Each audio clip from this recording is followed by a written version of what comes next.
ನಮಸ್ಕಾರ ಸಿಂಹರಾಶಿಯ ಬಂಧುಗಳೇ, 2026ನೇ ವರ್ಷವು ನಿಮ್ಮ ಜೀವನದ ಪಥವನ್ನೇ ಬದಲಿಸಬಲ್ಲ ಶಕ್ತಿ ಹೊಂದಿದೆ. ಈ ವರ್ಷ ನೀವು ಎದುರಿಸಲಿರುವ ಅತಿದೊಡ್ಡ ಜ್ಯೋತಿಷ್ಯ ವಿದ್ಯಮಾನವೆಂದರೆ ಅದು ಅಷ್ಟಮ ಶನಿ. ಇದು ಕೇವಲ ಸವಾಲಲ್ಲ, ಇದು ನಿಮ್ಮನ್ನು ನೀವು ತಿದ್ದಿಕೊಳ್ಳಲು ಶನಿದೇವನು ನೀಡುತ್ತಿರುವ ಅವಕಾಶ. ಈ ಸುದೀರ್ಘ ವಿಡಿಯೋದಲ್ಲಿ ನಾವು ನಿಮ್ಮ ಜೀವನದ 8 ಪ್ರಮುಖ ಆಯಾಮಗಳನ್ನು ಆಳವಾಗಿ ವಿಶ್ಲೇಷಿಸಲಿದ್ದೇವೆ. ಪ್ರತಿಯೊಂದು ವಿಭಾಗವು ನಿಮ್ಮ ಮುಂದಿನ ಹೆಜ್ಜೆ ಹೇಗಿರಬೇಕು ಎಂಬುದಕ್ಕೆ ದಾರಿದೀಪವಾಗಲಿದೆ. ವೀಕ್ಷಕರೇ, ಸಿಂಹರಾಶಿ ಅಧಿಪತಿ ಸೂರ್ಯ. ಈ ರಾಶಿಯವರು ಸ್ವಾಭಾವಿಕವಾಗಿ ನಾಯಕತ್ವದ ಗುಣ ಮತ್ತು ಆತ್ಮವಿಶ್ವಾಸವನ್ನು ಹೊಂದಿರುತ್ತಾರೆ. 2026ನೇ ವರ್ಷವು ಸಿಂಹರಾಶಿಯವರಿಗೆ ಮಿಶ್ರ ಫಲಿತಾಂಶಗಳನ್ನು ಕೊಡುತ್ತದೆ. ವರ್ಷದ ಆರಂಭವು ಅದ್ಭುತವಾಗಿದ್ದರೂ ಕೂಡ ದ್ವಿತೀಯಾರ್ಧದಲ್ಲಿ ಕೆಲವು ಸವಾಲುಗಳು ಎದುರಾಗಬಹುದು. ಈಗ ಸಿಂಹರಾಶಿಯ 2026ನೇ ವರ್ಷದ ಸಾಮಾನ್ಯ ಭವಿಷ್ಯವನ್ನು ನೋಡುವುದಾದರೆ, ಗ್ರಹಗತಿಗಳ ಆಧಾರದ ಮೇಲೆ ಅಷ್ಟಮ ಶನಿಯು ನಿಮ್ಮ ರಾಶಿಯಿಂದ 8ನೇ ಮನೆಯಾದ ಮೀನ ರಾಶಿಯಲ್ಲಿ ಸಂಚರಿಸುವುದರಿಂದ ಈ ವರ್ಷ ನೀವು ಅನಿರೀಕ್ಷಿತ ಬದಲಾವಣೆಗೆ ಎದುರಾಗುತ್ತದೆ. ಇನ್ನು ಜೂನ್ 2ರವರೆಗೆ ಗುರುವು 11ನೇ ಮನೆಯಲ್ಲಿ ಲಾಭ ಸ್ಥಾನದಲ್ಲಿ ಇರುತ್ತಾನೆ. ಶನಿಯ ನಕಾರಾತ್ಮಕತೆಯನ್ನು ತಡೆಯುವ ಗುರಾಣಿಯಾಗಿ ಕೆಲಸ ಮಾಡುತ್ತಾನೆ ಗುರು. ಇನ್ನು ರಾಹುಕೇತುಗಳ ಪ್ರಭಾವ ನೋಡುವುದಾದರೆ, ಕೇತು ನಿಮ್ಮ ಮನೆಯಲ್ಲೇ ಲಗ್ನದಲ್ಲಿ ಇರುವುದರಿಂದ ನೀವು ಹೆಚ್ಚು ಚಿಂತನಾಶೀಲರಾಗುತ್ತೀರಿ. ರಾಹು 7ನೇ ಮನೆಯಲ್ಲಿರುವುದರಿಂದ ಸಾಮಾಜಿಕ ವ್ಯವಹಾರಗಳಲ್ಲಿ ಜಾಗರೂಕರಾಗಿರಬೇಕು.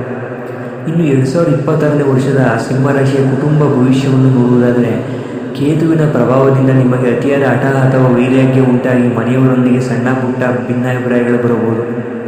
ಇನ್ನು ತಂದೆ ತಾಯಿ ಆರೋಗ್ಯ ದೃಷ್ಟಿ ನೋಡುವುದಾದರೆ, ಅಷ್ಟಮ ಶನಿಯ ಕಾಲದಲ್ಲಿ ಹಿರಿಯರ ಆರೋಗ್ಯದ ಮೇಲೆ ಹೆಚ್ಚಿನ ಗಮನ ಕೊಡಬೇಕಾಗುತ್ತದೆ. ಇನ್ನು ಜೂನ್ವರೆಗೆ ಗುರುಬಲ ಇರುವುದರಿಂದ ಮನೆಯಲ್ಲಿ ಮದುವೆ ಅಥವಾ ಶುಭ ಸಮಾರಂಭಗಳು ನಡೆಯುವ ಯೋಗವಿದೆ. ಆದರೆ ಜೂನ್ ನಂತರದ ಸಮಯದಲ್ಲಿ ಕುಟುಂಬದಲ್ಲಿ ಶಾಂತಿ ಕಾಪಾಡಲು ನೀವು ಹೆಚ್ಚು ತಾಳ್ಮೆಯಿಂದ ಕಾರ್ಯನಿರ್ವಹಿಸಬೇಕು.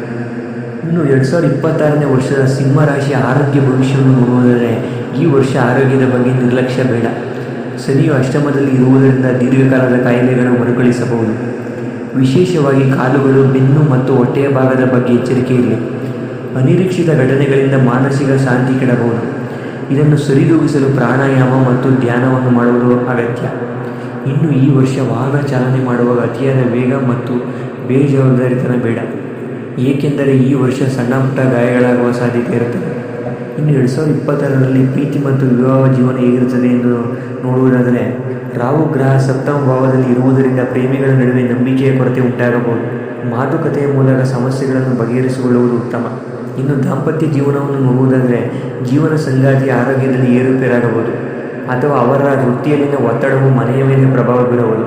ಇನ್ನು ಮದುವೆ ಆಗದೇ ಇರುವವರಿಗೆ ನೀವು ಮದುವೆಗೆ ಸಂಬಂಧ ಹುಡುಕುತ್ತಿದ್ದರೆ ಜೂನ್ ಒಳಗಿನ ಅವಧಿಯನ್ನು ಸದುಪಯೋಗಪಡಿಸಿಕೊಳ್ಳಿ. ಜೂನ್ ನಂತರ ಬರುವ ಸಂಬಂಧಗಳನ್ನು ಕೂಲಂಕುಷವಾಗಿ ವಿಚಾರಿಸಿ ಮುಂದುವರಿದರೆ ಉತ್ತಮ.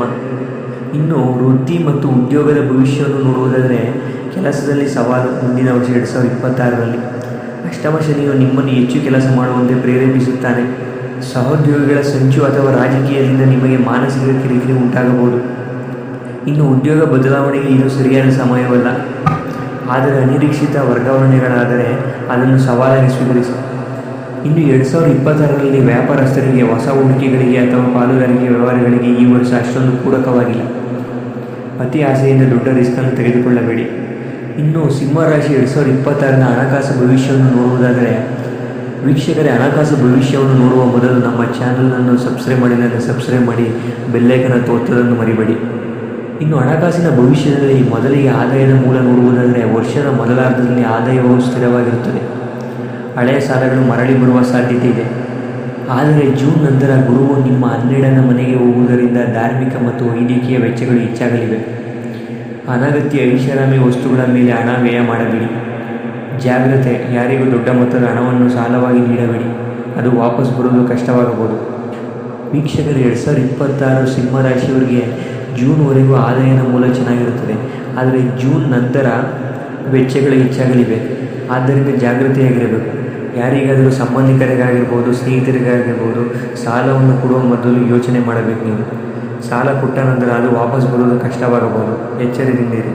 ಇನ್ನು 2026ರಲ್ಲಿ ಉದ್ಭವಿಸುವ ಸವಾಲುಗಳನ್ನು ಎದುರಿಸಲು ಮಾಡಬೇಕಾದ ಪರಿಹಾರಗಳನ್ನು ನೋಡುವುದಾದರೆ, ಸಿಂಹರಾಶಿಯವರೇ, ಮೊದಲ ಪರಿಹಾರ, ಅಷ್ಟಮ ಶನಿಯನ್ನು ಶಾಂತಗೊಳಿಸಲು ಪ್ರತಿ ಶನಿವಾರ ಶನಿ ದೇವಸ್ಥಾನಕ್ಕೆ ಭೇಟಿ ನೀಡಿ ಎಳ್ಳೆಣ್ಣೆ ದೀಪ ಹಚ್ಚಿ. ಪ್ರತಿ ಶನಿವಾರದಂದು ಓಂ ಶಂ ಶನೇಶ್ವರಾಯ ನಮಃ ಎಂದು ಮಂತ್ರವನ್ನು 108 ಬಾರಿ ಜಪಿಸಿ. ಇನ್ನು ಎರಡನೇ ಪರಿಹಾರ, ಹನುಮಾನ್ ಚಾಲೀಸವನ್ನು ನಿರಂತರವಾಗಿ ಪಠಿಸುವುದರಿಂದ ಅಷ್ಟಮ ಶನಿಯ ಭಯ ಮತ್ತು ಒತ್ತಡ ಕಡಿಮೆಯಾಗುತ್ತದೆ. ಹಾಗೆ ನಿಮ್ಮ ರಾಶಿಯಾಧಿಪತಿ ಸೂರ್ಯನಾಗಿರುವುದರಿಂದ ಪ್ರತಿದಿನ ಬೆಳಿಗ್ಗೆ ಸೂರ್ಯನಿಗೆ ನೀರು ಅರ್ಪಿಸಿ ಆದಿತ್ಯ ಹೃದಯ ಸ್ತೋತ್ರ ಓದಿ. ಇನ್ನು ಬಡವರಿಗೆ ಅಥವಾ ವೃದ್ಧಾಶ್ರಮಗಳಿಗೆ ಕಪ್ಪು ಬಟ್ಟೆ ಅಥವಾ ಅನ್ನದಾನ ಮಾಡುವುದು ಅತ್ಯಂತ ಶುಭ ಫಲವನ್ನು ನೀಡುತ್ತದೆ. ವೀಕ್ಷಕರಿಗೆ 2026ನೇ ವರ್ಷ ಸಿಂಹರಾಶಿಯವರಿಗೆ ಅಷ್ಟು ಸುಲಭದ ವರ್ಷವಲ್ಲ. ಅಷ್ಟಮ ಶನಿಯ ಪ್ರಭಾವದಿಂದ ಜವಾಬ್ದಾರಿತನ ಹೆಚ್ಚಾಗಬಹುದು. ಶಿಸ್ತು ತಾಳ್ಮೆಯಿಂದ ಕೆಲಸ ಮಾಡಿದರೆ ಯಶಸ್ಸು ಸಾಧ್ಯ. ಆತ್ಮೀಯ ಸಿಂಹರಾಶಿಯವರೇ, ಶನಿಯು ಶಿಕ್ಷಕನಂತೆ. ನೀವು ಶಿಸ್ತು ಮತ್ತು ಪ್ರಾಮಾಣಿಕತೆಯಿಂದ ಇದ್ದರೆ ಈ ವರ್ಷ ನಿಮ್ಮನ್ನು ಯಶಸ್ಸಿನ ಉತ್ತುಂಗಕ್ಕೆ ಒಯ್ಯುತ್ತಾನೆ. ಇಷ್ಟು ವೀಕ್ಷಕರಿಗೆ 2026ನೇ ವರ್ಷದ ಸಿಂಹರಾಶಿಯ ವಾರ್ಷಿಕ ಭವಿಷ್ಯ.